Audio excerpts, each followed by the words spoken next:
Okay, Mark meets Tess Alps, the chair at Thinkbox. Hi, Tess. Hello. Before I start asking you loads of questions, I've just got a quick quote that I recently read about you, which made me laugh. Everyone's mum is one colleague's description of her, but don't be fooled by a cuddly, fluffy exterior. Beneath it lies a still core which you wouldn't want to get on the wrong side of.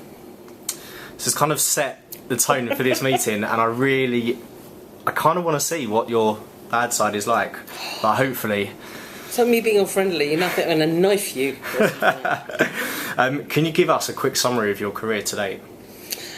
Blimey, first of all, I'm quite old, so I've been in this industry 34 years, which is quite a long time. And I arrived as a temporary filing clerk, certainly not wanting to get into advertising. I wanted to be an actor or an opera singer. And for the first 2 years, didn't know what the hell I was doing. I just happened to take a temporary job at a TV company called ATV, which the famous Sir Lou Grade actually ran. And classically... 2 years later, still thought I wanted a proper job, but found I was being promoted, earning shed loads of money, and it was starting to get quite interesting. So I certainly didn't have a plan. It was serendipity, and pretty quickly it started to be really interesting, and something that I increasingly felt mattered. Partly because I liked TV content. TV content had been, as a working class girl, TV content had educated me through my earlier life, and I thought it mattered culturally, and increasingly I found it matters an awful lot commercially. So basically spent 10 years selling telly, both ITV and Channel 4 from launch. Then I decided to do the opposite thing, and in 92 went to join a young media agency just been set up called PhD. They were going against the flow. At that time, everybody was just into volume. Zenith had just been launched. It was all about big muscly media agencies. And PhD launched on the exact opposite platform. So, as last year, it's just been announced that they won Global Media Agency of the Year.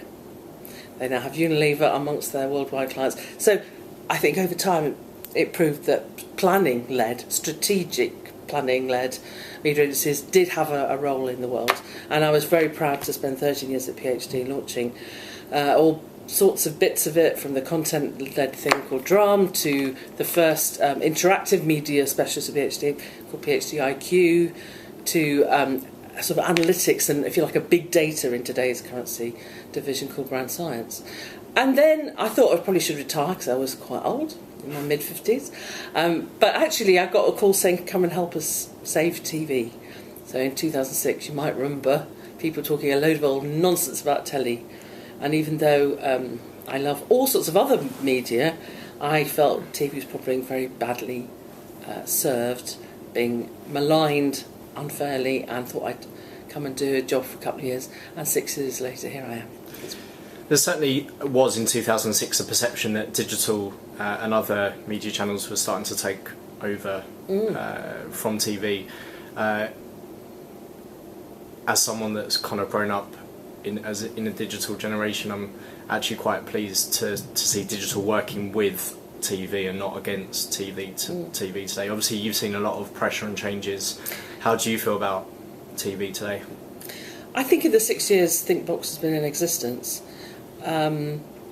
we've stopped having to be so defensive and spending all our time just correcting basic facts about TV into more of an education role about what TV of the future is going to be like, and certainly helping people see the incredible potential of TV with other forms of media. I'm afraid I hate the digital word, not because as a word it's an okay word as the opposite of analogue, but people tend to use it to mean something that's not TV. So first of all, just basic TV broadcasting as of last year, normal linear telly is entirely digital.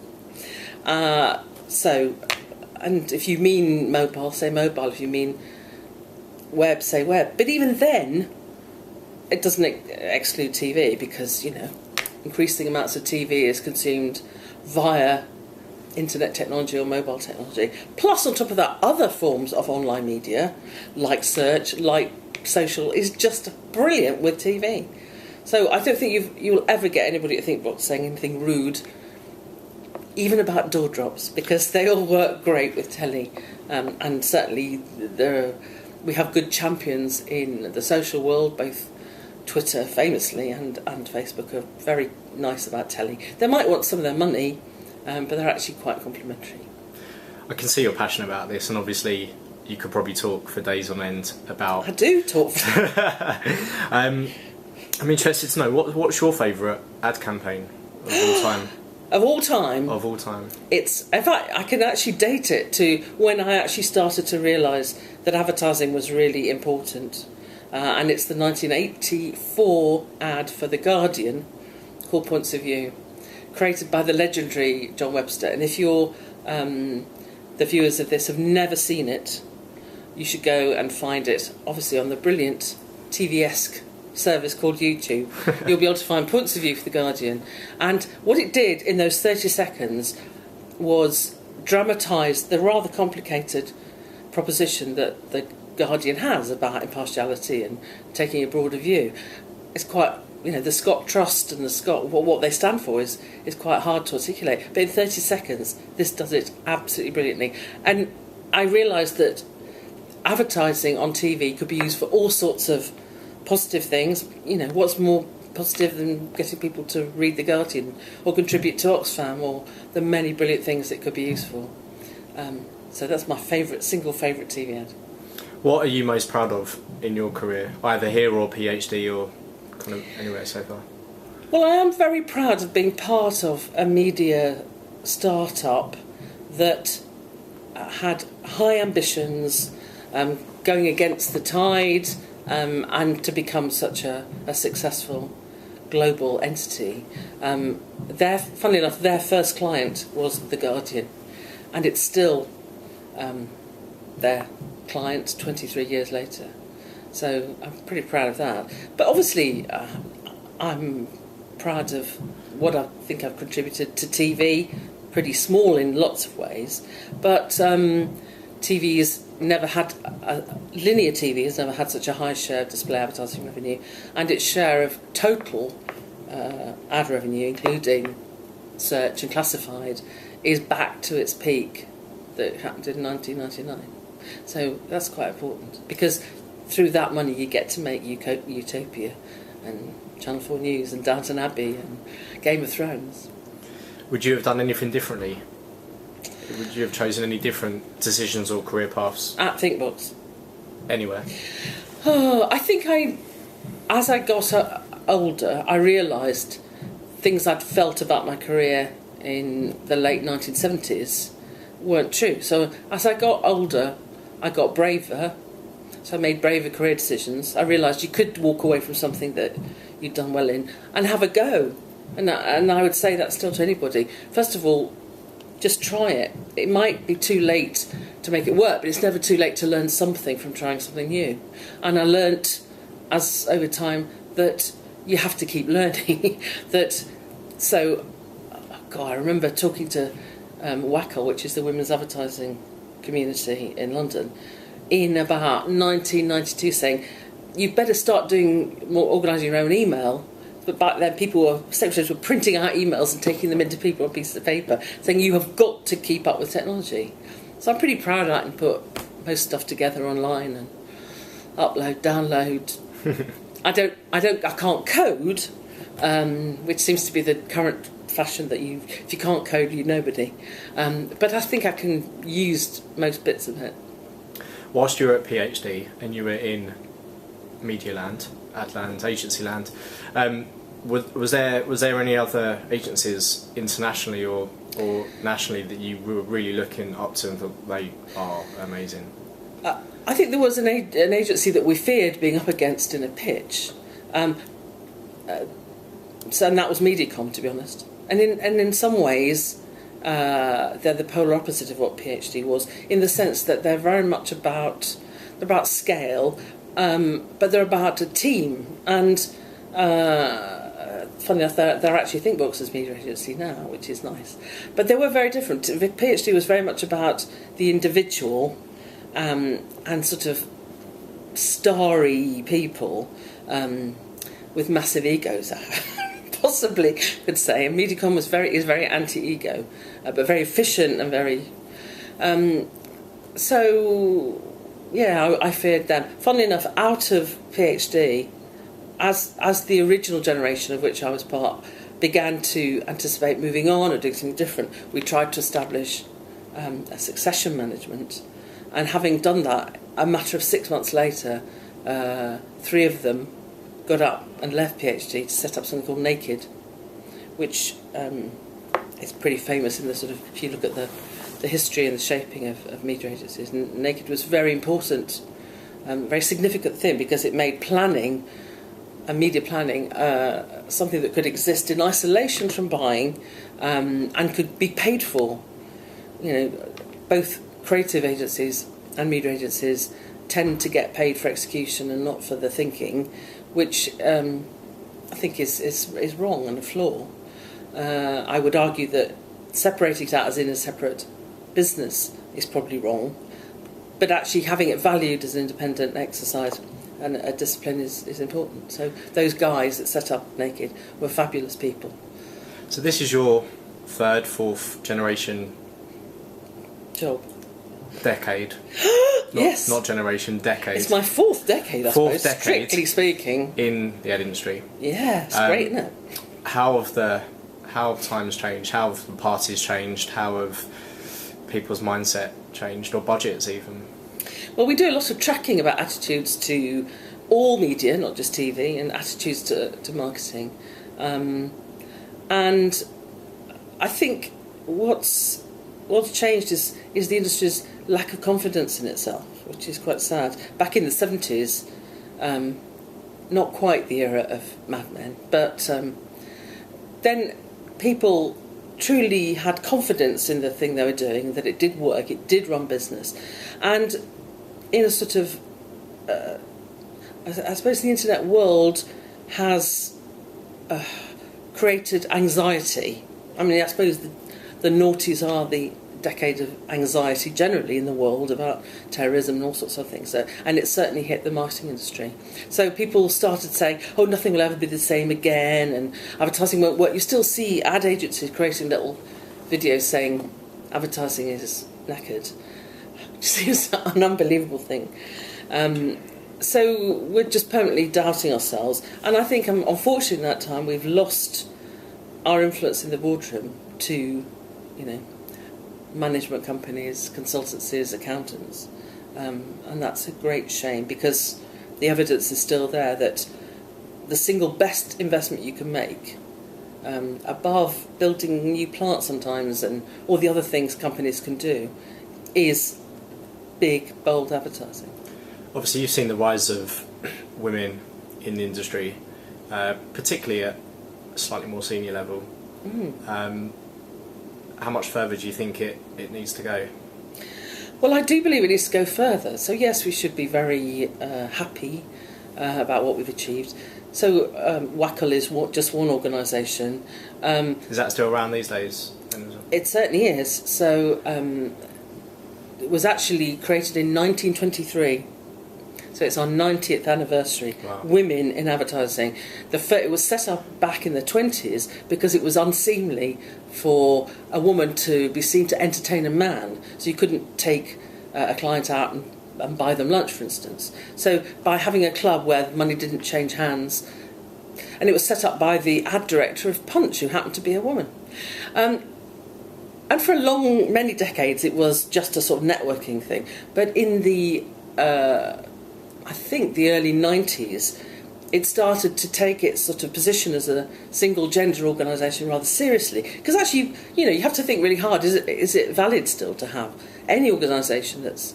But the statistics still are appalling when you look at certain types of activity, even in advertising. And advertising is a pretty women-friendly business.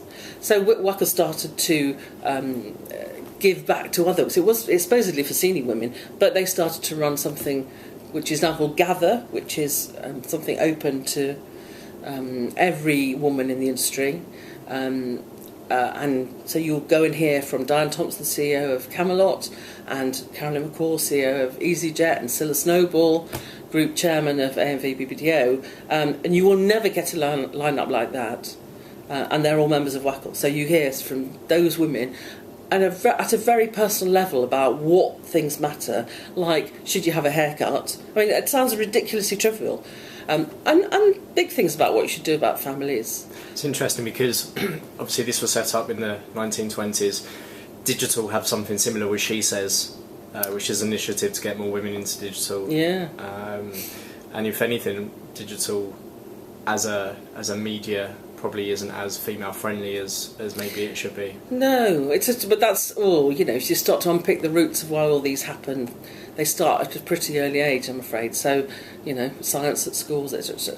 But I think also, I mean, I can't bear to call it digital, I'm really sorry, but I know the bit what you're talking about.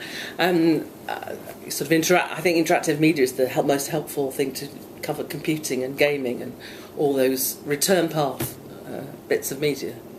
I think they have been dominated by technologists, rather sadly, and of course we all need to be. I'm very much with Steve Jobs. You need a combination of artistic flair and elan with the technological. You can't really have one or the other, and I think advertising attracts those sorts of people. Actually, the IPA have got an initiative called Diagonal Thinking, which is all about proving that people who work in advertising have got these strange brains which are as lateral and creative as they are rational and linear, and they proved that you get a disproportionate number working in advertising. So I'd say for those people who are sitting in technology companies or interactive agencies, it's great that they're brilliant at technology.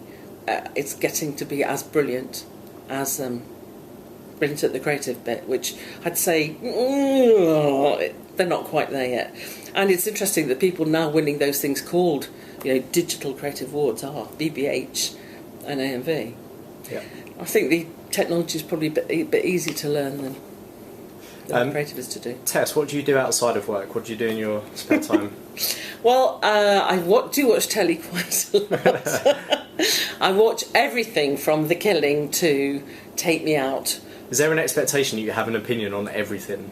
Unfortunately, I do. I don't always voice it. It's one of the agonies. I'm a big tweeter, but mostly in a professional capacity. And one thing that's sort of slightly frustrating is that I can't be quite as vocal about the very, very rare shitty thing I see on commercial TV. But obviously, what I never do is say something I don't believe, so I can big up the things I love. But obviously when you're watching something as bad as The Only Way is Essex, it really... But some people's favourite programme. I know, I'm from Essex. So I think what you learn is that one man's meat is the other person's poison, and that's just as true of TV programmes, I can assure you. So I don't watch The Only Way is Essex, but I watch Take Me Out, and I absolutely adore Take Me Out. I don't just watch it, I completely love it. But I also love Humderby on Sky Atlantic or Channel 4 News, obviously, extremely importantly. So there you go. But I also do nothing houseworky. I think I hate that. And I'm luckily married to somebody who does the shopping and the cooking, and doesn't let me load the dishwasher, because obviously that's probably a bit too rational and spatial. But I am the gardener. I'm mad about gardening, and I'm completely nuts about classical music. So I sing and I listen and play. Cool. Let's move on to a quick fire round. Right. One word answers. One word answers. Olympic gold medal or an Oscar? What would I like? I'm more likely to get an Oscar than but I quite like a gold medal. The brightest person you've worked with? Brightest suggests... the best person I've worked with, I can do that myself, is a guy called Craig Pearman, who sadly is dead now, but he taught me everything about listening to customers. The most creative person you worked with? Jonathan Durden. And the best looking person you've worked with? I'm afraid I fall in love all the time. Still, even though I am approaching 60. Oh, God. I don't know who to say this. It depends what year you say. It could have been Simon Marquis, Jim Marshall. I've had so many crushes in this business, I think I should stop. Okay. Creatives or suits? I'd say planners. I'd say neither. If I was going to do any job in this industry that's not the one I do, I'd be a planner. Money or happiness? Oh, happiness, of course. Apple or Android? Don't care. Degree In or... fact, I've got all Apple devices and they're bloody rubbish. And batteries. Batteries is what I say to you. Degree or no degree? I agree simply because you have a most fabulous social life. I don't care when I employ people. I rarely ask. Just life skills picked up from... Life skills. Well, obviously intelligence, communication skills, numeracy, but I don't care whether it actually comes with a degree. Art directors or copywriters? Copywriters, I'm afraid. Retained work or pitch work? I think you have a better relationship and you get better work out of retained relationships. Web or mobile? I suspect more and more what I consume on a personal device is mobile delivered. Independent agencies or networked agencies? Oh, again, it depends. There's a fantastic energy in independent agencies, and I love what they can. But it is a hard struggle, and I think PhD decided to sell itself to AMV because there was a certain natural size we could be as an independent agency. So we had Sainsbury's, we had BT, we had The Guardian, we had the biggest domestic accounts, but we just couldn't grow beyond our territory until we'd made ourselves into a networked agency. Facebook or Twitter? I like both, but I use it for very different things. So I use Twitter probably most because it's a professional thing and I learn more, feel cleverer, whereas family, close friends, it's a Facebook thing. Ant or deck? I can't possibly separate ant and deck. That's like separating salt and pepper. They just go together. And I can watch anything that they make. I absolutely love them. Made in Chelsea or The Only Way is Essex? I'm afraid neither. You rarely get me saying, but I recognise that they're very well made. Don Draper or Roger Sterling? Don Draper, Night Naughty Boys. I bet you fancy him as well. Yeah. And lastly, twist or stick? I think twist. Thank you very much. You're very welcome.